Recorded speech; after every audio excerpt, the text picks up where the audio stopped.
L'interview matinale, première partie, c'est bon, ça enregistre, Frédéric, on y est.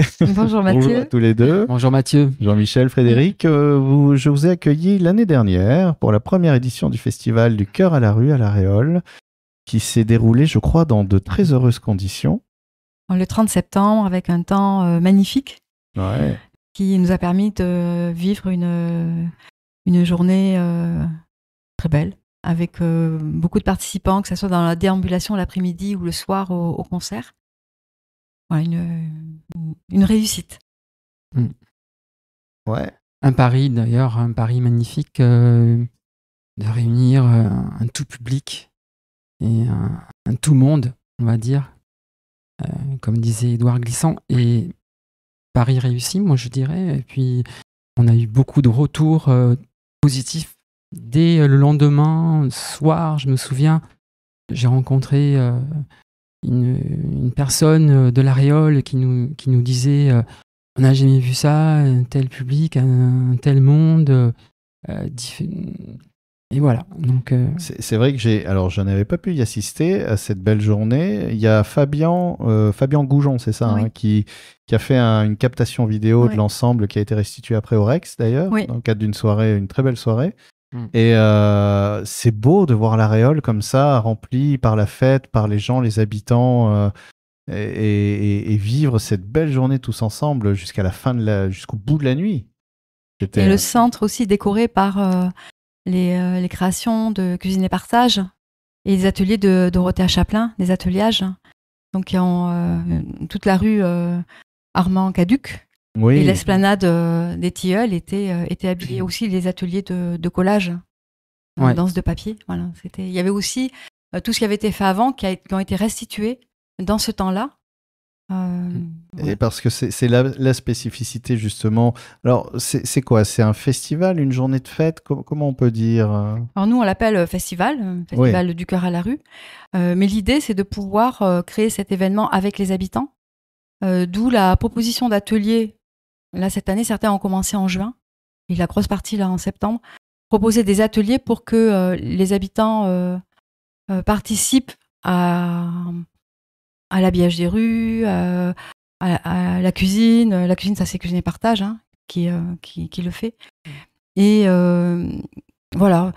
Et aussi participe lors des réunions qui ont commencé là cette année en février, juste après la restitution à l'after au cinéma Ouais. Le Rex. c'est pour ça qu'on appelle, on appelle aussi ça un festival participatif. C'est festival donc qui était une belle proposition qui existait déjà sur Bordeaux avant, on en avait parlé. Ouais. Et c'est toujours un peu, on se dit bah tiens on va transposer ça là. Est-ce que ça va prendre? Oui, au départ c'était effectivement une fête de quartier. C'est parti de là, une fête de quartier, vraiment dans un tout petit quartier de Bordeaux. Et actuellement, on peut dire que c'est un festival cette année sur 4 jours. Voilà, alors, parce que l'année dernière c'était une journée, Voilà. vous vous êtes dit, oh, trop facile, hein, on va monter le gain. Un petit peu, disons qu'on après cette réussite, on s'est dit, on nous a poussé donc à reconduire le festival. Et puis, bon, pourquoi pas effectivement sur 2, 3, 4 jours. Et on avait tellement de propositions artistiques à présenter. Et puis, un jour, c'est tellement court finalement. Oui, ça passe vite. Ça passe très très vite. Et voilà, donc on s'est mis à l'œuvre. Et là, on va proposer quelque chose de conséquent. On espère que le public sera là. En tout cas, les ateliers ont commencé. On est très contents déjà du résultat de Cuisine et Partage qui ont commencé déjà depuis le 12 juin. Voilà. D'accord. Ouais. Fabrication de suspensions en textile. En allant dans divers quartiers, les Vercoteaux, Calonge, le Mirail. Il y a eu... Non, le Mirail, c'était les récoltes de parole. J'ai fait une petite confusion. Oui, Le Mirail, c'était moi. oui, ils sont allés dans plusieurs quartiers de La Réole, franchement. Bon, et puis les ateliers de Frédéric Solari avec les récoltes de parole qui ont commencé déjà depuis un petit mois même, ou plusieurs, je sais plus. Ils ont commencé, j'en ai fait quelques-unes en juin, quelques-unes en juillet, et un gros morceau de récolte, en fait, une grosse récolte sur 4 jours en fin août. avec Gironde Habitat. Alors, tu parles de récolte. On n'a pas donné le thème de cette année. C'est le carnaval des vendanges. C'est le temps de la récolte, justement. Ouais. Le temps du déguisement aussi. Alors, un carnaval en octobre, tiens donc. Ok, d'accord. On installe encore plus la fête et le tout est possible. Et donc, la récolte, là, tu parles, c'est une récolte de parole. C'est-à-dire, en fait... C'est-à-dire que je vais à la rencontre des personnes avec un enregistreur, un Zoom, et je leur pose 3 questions. Quelle graine avez-vous semé cette année? Quelle est votre plus belle récolte? Et qu'est-ce que l'ivresse? Et les personnes répondent soit dans un sens très concret. Donc je sais que cette année, la récolte de tomates a été très très bonne dans le sud de Gironde. Et d'autres donnent des réponses aussi métaphoriques. Et les deux, pour moi, sont... les deux faces d'une même pièce, en fait. Ouais, tout à fait, ouais. Et l'idée, c'est de les restituer après pendant la soirée du concert, enfin du spectacle du soir, du 12 octobre, dans une bande-son qui ouvrira le bal, je dirais. C'est ça. Alors, on parlera parce qu'il y a 4 jours, donc. Il y a 4 jours de fête, le 9, 10, 11, 12. Oui. Donc la soirée musique, concert, bal, danse, ça c'est le 12 octobre. La soirée phare, le 12 octobre, voilà, effectivement, avec une grosse déambulation, des restitutions d'ateliers, des performances d'artistes pros, et puis donc des concerts, bals, repas. Ouais, et d'ailleurs, on parlera de tout ça en détail, parce que 4 jours, ça méritera bien d'y consacrer du temps. Ouais. D'ailleurs, en parlant de repas, oui, l'année dernière, je crois plus de 400 repas servis, en fait. C'est énorme. Ouais. Ouais. C'est gigantesque. Alors, ça n'a pas été compté précisément, mais Cuisine et Partage nous a dit qu'ils ont servi dans les 400 repas. 400 assiettes. Ouais, c'est phénoménal. Ouais. Et c'est le seul moment, en fait. Bon, ce festival, c'est important de le préciser, c'est un festival entièrement gratuit. Oui. Pour que tout le monde puisse participer de façon tranquille, quoi, sans se poser de questions. Alors l'année dernière, je crois, il avait été financé par le vidage de ton livret A, Frédéric, et cette année, c'est le tien, Jean-Michel, que tu vides, c'est ça? C'est ça, en fait. J'ai téléphoné à mon oncle, qui est mon oncle d'Amérique. Le fameux. Et voilà, on sait très bien que les Basques ont immigré. Comment on finance un festival comme ça? Alors là, on a fait des demandes de subventions et on a été soutenu par le département de la Gironde l'année dernière avec deux subventions. Subvention de fonctionnement, AILDS, la CAF de la Gironde qui nous soutient cette année également, le département également, mais on aura la réponse assez tardivement pour une deuxième partie. La Fondation Abbé Pierre nous a soutenus également, elle nous soutient également cette année. Gironde Habitat qui nous a soutenus l'année dernière et cette année également. C'est important de nommer les partenaires parce que c'est grâce à eux effectivement que le festival peut exister et peut être offert à tous. La CAF c'est dit, oui. La CAF, la FAP. Le Crédit Mutuel. Le Crédit Mutuel. Et la mairie. La mairie, bien oui, sûr. évidemment. La mairie qui soutient Cuisine et Partage, en fait. Qui donne une subvention à Cuisine et Partage pour et le donc, repas. Par extension. Et cette année, la communauté de communes aussi qui participe. Ouais. Voilà pour. Parce que nous étions. Adresse de l'association était sur Bordeaux. Oui. Et actuellement, elle est sur La Réole depuis quelques temps, quelques mois. Donc, du coup, on a pu demander un soutien, une aide. Donc on voit justement que les institutionnels s'engagent, les institutions s'engagent, le soutien est là pour animer la ville. On arrive déjà à la fin de la première partie. Animer la ville. Peut-être aussi la MSA. Et la MSA, d'accord. Et grâce à ça, faire vivre non seulement ces 4 jours de fête, mais aussi de nombreux ateliers. Et justement, ces ateliers sont là, on peut s'y inscrire, on peut participer, il y a plein de propositions. Ouais. Et tout ça, on va en parler. Et pour ceux qui doivent déjà prendre leur voiture pour aller au travail, si vous voulez savoir quels ateliers, il y a la page Facebook du Cœur à la rue 2024 qui permet d'avoir les coordonnées, le programme et le détail de tout ça. Et pour ceux qui ne sont pas encore au travail ou qui pourront nous écouter depuis leur travail, eh bien rendez-vous à 8h30 pour découvrir ces ateliers, ces activités et ce festival du Cœur à la rue 2024, le Carnaval des Vendanges. L'interview matinale, on continue toujours avec Jean-Michel et Frédéric pour parler de ce festival du Cœur à la rue. L'édition 2024, c'est le Carnaval des Vendanges.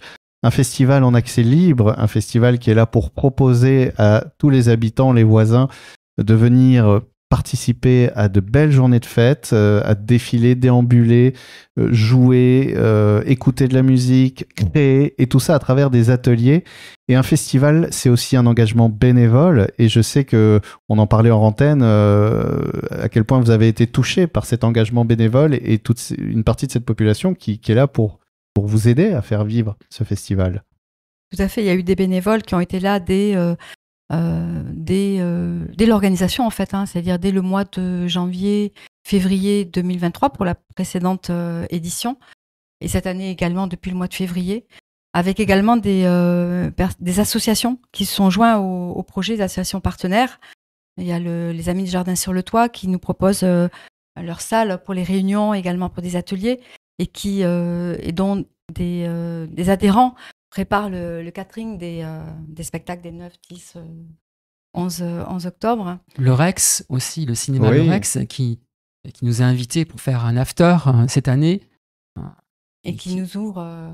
Et d'ailleurs, vous allez proposer un film avec le Rex. Complètement. On a une soirée, on en parlera tout à l'heure peut-être dans le déroulé du festival, mais effectivement, on a Bernard Lubat qui vient au cinéma Le Rex, en fait, le 11 octobre. Oui.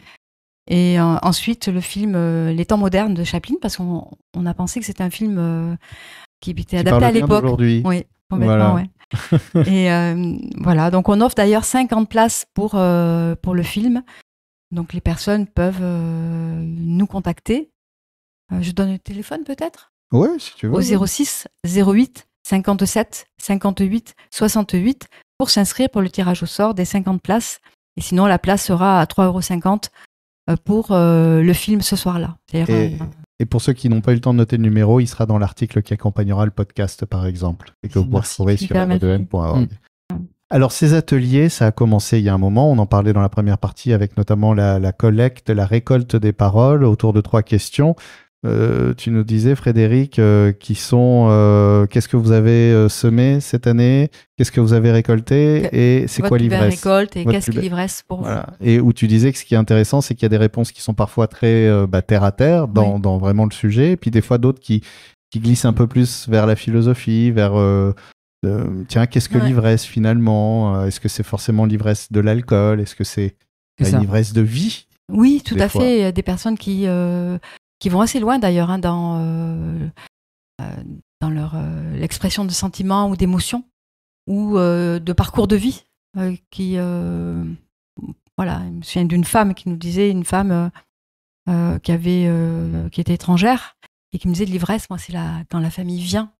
Et c'était très émouvant cette réponse-là. Bon, là je la synthétise, mais c'était quand même autour de ça. Et ça ramène aussi effectivement à qu'est-ce que vivre au fond. Et l'idée de ce festival, c'est de vivre un moment ensemble, peut-être de trouver une ivresse ensemble, une ivresse positive. Oui, sans gueule de bois le lendemain. Voilà. Donc, mais plutôt se réveiller avec le sourire et se dire « Ah, c'était chouette ». Après, les récoltes de parole, c'est une toute petite partie des ateliers. Il y en a d'autres, alors. D'autres ateliers dans les écoles auprès des enfants. Et là, l'école primaire de La Réole nous a ouvert les portes avec aussi des ateliers dans la ville ouverts à tous. Rêver, compte à jouer. C'est un atelier le mardi soir pour les enfants de La Réole avec Marjorie Lebac. Il y a les ateliers de Jeu est un autre, atelier de création de masques et de totems. Et ça, c'est un atelier hyper important parce que c'est pour aussi décorer les rues et pour nourrir le défilé de carnaval. Ben oui. Donc les masques, c'est évidemment. Donc faut venir. On n'est pas à Venise, mais bon voilà, on n'est pas non plus à Rio, mais il faut venir donc à cet atelier. Il faut venir pour créer, pour aider aussi ce festival et se faire plaisir, parce qu'il y a aussi la notion de plaisir dans ces ateliers. Il y a l'atelier danse de papier, un atelier de collage collectif. Où cette année l'établissement d'accueil médicalisé participe et également les ZAD de Montgauzy. D'accord. Il y a parfois jusqu'à 20 personnes à la Petite Populaire, parce que la Petite Populaire, partenaire aussi du projet, nous permet d'animer les ateliers chez eux.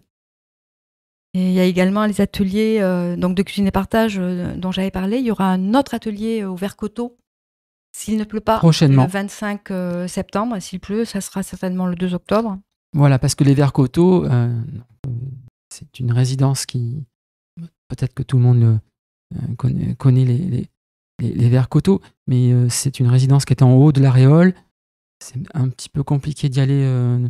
Et donc, nous y sommes allés l'an dernier. Nous avons fait une très belle fin d'après-midi, donc avec Cuisine et Partage, qui proposait un atelier de confection de décors à base de tissu. Nous avions joué de la musique aussi également, et nous avons été très très bien reçus. C'était chouette, donc on compte y retourner. C'est très important pour nous. Tous ces gens que nous avons rencontrés l'an dernier sont venus à l'édition 2023 et seront ravis. Ils nous ont dit qu'ils seraient là. Et on a des personnes qu'on avait rencontrées là-bas qui sont bénévoles, qui sont inscrites comme bénévoles pour cette année. Donc il y a de nouveaux bénévoles aussi. Donc ça aussi, il faut le saluer. C'est-à-dire qu'il y a les associations, mais il y a aussi les habitants en tant que personnes, en fait, qui nous disent « Mais moi, l'année prochaine, je veux être là. » Donc là, cette année, on accueille de nouveau. Ouais. C'est continuer à nourrir le lien entre les différents quartiers de la ville, finalement, et les échanges et le partage. Ouais. Et au niveau des ateliers, je voulais dire quand même aussi, donc on a réussi à renouveler le contact avec l'école de Marcel Grillon, où là on propose un atelier de danse avec Vanessa Millet-Lacombe, une danseuse que j'ai rencontrée il y a quelques années, qui est une très très belle personne, qui sera accompagnée par Jess, qui est un percussionniste de Duras, que je connais depuis longtemps aussi. On a aussi un atelier cirque pour la première fois, avec donc un intervenant du Ouistiti Circus, et qui n'est pas loin d'ici d'ailleurs, je crois. À Blasimont, oui. Blasimont. Voilà. Et puis moi-même, je propose un atelier chant dans le cadre du périscolaire. D'accord. Et donc pour les tout petits, pour les 7, 8, 9 ans. Ça c'est top, parce qu'en plus on n'est pas encore trop coincé à cet âge-là, on y va quoi. Ah oui, j'ai beaucoup aimé cette rencontre avec ces jeunes la semaine dernière. Bon, ils n'étaient pas vraiment nombreux. Par contre, à l'école, ils sont près de 60. Ah oui. Ouais, il y a 3 classes qui ont répondu présent. On arrive bientôt à la fin de l'interview, ça passe très très vite. Okay. Donc je propose maintenant qu'on parle du programme ensuite. Oui. Rappelons que pour les ateliers, s'il y en a qui souhaitent s'inscrire, ils peuvent pareil, au moins prendre contact avec le numéro de téléphone qu'on a donné, ou sur la page Facebook du Cœur à la rue 2024. Oui. Et donc on arrive le 9, les festivités commencent. Le 9. Alors ça commence avec... Alors j'ai rencontré un batteur qui s'appelle Roland Bourbon, il y a quelques années, qui était dans la musique improvisée. Et là, il se trouve qu'en ce moment, il propose des formes de musique rock, mais un rock alternatif, expérimental, poétique. C'est le retour de Magma, quoi. Magma, je sais pas, on verra. Ils sont 3, voilà. C'est le trio Sacré de Roland Bourbon, avec ses collègues. J'ai pas leur nom en tête, là, mais c'est pas grave. Voilà, donc ils vont jouer le mercredi soir à 19h. À l'ancien hôtel de ville de l'ancien hôtel de ville, pas sous l'ancien hôtel de ville parce que ça résonne, mais juste à côté. D'accord. Voilà. Et s'il pleut, à la Petite Populaire. Si jamais il y avait la pluie, on a des plans B pour chaque événement. Ensuite, le lendemain, le jeudi, nous aurons un contrebassiste, Christophe Jaudet, qui va proposer un solo de contrebasse à la croisée des musiques, on va dire rock, classique et jazz. Oui, il a un parcours intéressant, cet homme-là. Ah, oui. Donc ça va se passer donc à la Petite Populaire à 19h. D'accord. S'en suivra un duo aussi magique avec Isabelle Loubert et Fabrice Vieira. Ils vont proposer une lecture de poésie, des poésies de Bernard Manciette. Donc Isabelle Loubert va lire des textes de Bernard Manciette. Et Fabrice Vieira fera la guitare derrière. Ensuite, le lendemain, nous aurons l'occasion de réinviter Bernard Lubat, qui est un musicien incontournable dans le sud Gironde et bien plus que ça. Donc là, il sera en solo au cinéma Le Rex à partir de 19h. D'accord. Nous ferons certainement un petit final avec 2-3 musiciens, voilà, histoire de partager un petit moment. S'en suivra donc cette séance de cinéma avec Chaplin, Les temps modernes. Les temps modernes. Et voilà. Et donc le lendemain, 3 journées du 12 octobre, on commencera la journée à partir de 16h avec le groupe Teria. Le groupe Teria, c'est un groupe burkinabé conduit par Abou Konaté, que j'aime beaucoup. C'est un percussionniste qui était sur Bordeaux avant et qui est parti sur Lyon. D'accord. Ah, il va faire le déplacement. Donc, voilà. Donc, ils seront la veille sur Paris et ils se déplacent donc de Paris à La Réole. Et ils seront 4 des fantastiques percussionnistes burkinabés qui seront le fil rouge de cette déambulation. D'accord. Dans cette déambulation, nous aurons plusieurs performances. La performance de Michael Balu, un tromboniste qui habite Tours, qui est très très chouette, qui jouera le soir aussi. La performance de Jean Lucio, aussi un guitariste énorme qui vit maintenant sur Paris. Et c'est un Bordelais. Voilà. Ensuite, nous avons Paolo Châté, un trompettiste de Bordeaux, qui viendra faire aussi une performance qui interviendra dans la déambulation. Moi-même aussi, évidemment, je participerai à cette déambulation. Voilà. Nous aurons dans la déambulation aussi les restitutions d'ateliers de Marjorie, etc. Enfin, plein de choses.